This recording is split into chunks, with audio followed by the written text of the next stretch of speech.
আসসালামু আলাইকুম রহমতুল্লাহ। আজকে আমি আপনাদের সামনে আসছি মূলত মুরগির ব্যাপারে কিছু কথা বলার জন্য।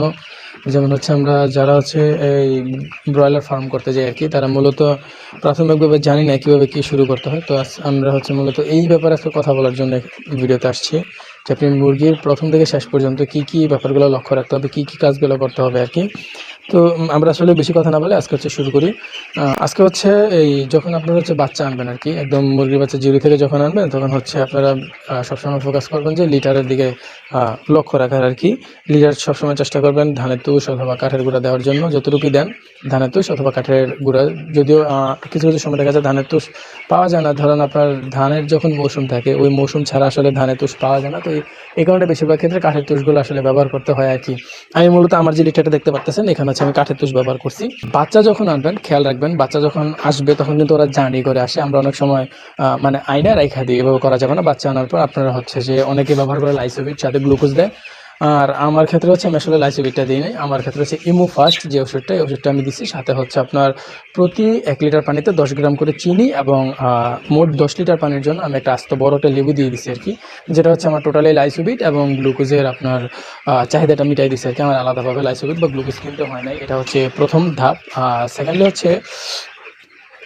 মুরগিটা যখন আসবে তখন আসার সাথে সাথে ওদেরকে আপনারা খাবার টাবার কোনো কিছু দিবেন না, অন্ততপক্ষে 10টা মিনিট মানে আয়না রাখবেন আর কি, রুমের মধ্যে, রুম টেম্পারেচারে। যেহেতু ওরা বাইরে থেকে জার্নি করে আসে, এমনি তো আর আসে না কোনো গাড়ি ভ্যান বা কোনো কিছুর মাধ্যমে, তো আপনার এখানে জার্নি করে আসতেছে। জার্নি করে যখন আসবে তখন রুমের মধ্যে আনার পর আপনি 10 মিনিট ওইখানে রাখবেন মুরগিটাকে। রাখার পরে তারপর ব্রুডারে ছাড়বেন। ব্রুডারে ছাড়ার পর সাথে সাথে আপনারা পানি দিবেন। এখানে থাকবে ইমোফাস্ট এবং প্রতি 1 লিটার পানিতে 10 গ্রাম করে চিনি এবং লেবুর রস থাকবে আর কি। ওভাবে মিক্স করে দিবেন আপনার আন্দাজ মতো। যেমন ধরুন 10 লিটার পানিতে পুরো আস্তে একটা বড় লেবু দিবেন আর কি। পরে এই পানিটা আপনি ভাগ করে দিবেন। আর অথবা লাইসোভিট এবং গ্লুকোজটা মিক্স করে দিবেন। পানিটা দেওয়ার পর খাবার পাত্রে দিবেন না। যেমন পানি তো পাত্রে দিবেন, কিন্তু খাবারটা পাত্রে দিবেন না। খাবারটা যখন আপনি মানে মুরগি যখন রাখবেন লিটারের মধ্যে তখন খাবারটা ছিটাই দিবেন। আর অবশ্যই খেয়াল রাখবেন যখন আপনি লিটারের মুরগিটা রাখবেন, লিটারের উপরে পেপার বিছিয়ে দেওয়ার চেষ্টা করবেন। কারণ যেহেতু এগুলো ছোটো বাচ্চা, ওরা আসলে এই ভুসি টুসি কী জিনিস এগুলো চিনে না। যেমন দেশি মুরগির যে বাচ্চাগুলো হয় ওগুলোতে ধরেন ডিম থেকে বাচ্চা ফোটে, যার কারণে মনে করেন যে যেহেতু ওদের মা মুরগি থাকে, ওরা শিখায় দেয় যেভাবে খাইতে হবে, এভাবে পানিটা খাইতে হবে, এটা খাবার চিনায় দেয়। কিন্তু এখানে আসলে চিনানোর কিছু নেই, আপনি ওদের বাবা মা। তো সেই ক্ষেত্রে যখন আপনি লিটারের উপর রাখবেন এটার উপরে পেপার বিছিয়ে দেবেন, তাহলে যে ওরা টয়লেট করুক বা যাই করুক, এই আপনার লিটারের কারণে কোনো সমস্যা হবে না ওদের। কারণ লিটারের এখানে একটা সবচেয়ে বড় সমস্যা লিটার যদি চোখে যায় তাহলে কিন্তু ওদের চোখ ফুলে যায়, চোখ উঠে যায়। তো এই জিনিসটা থেকে সাবধান থাকবেন।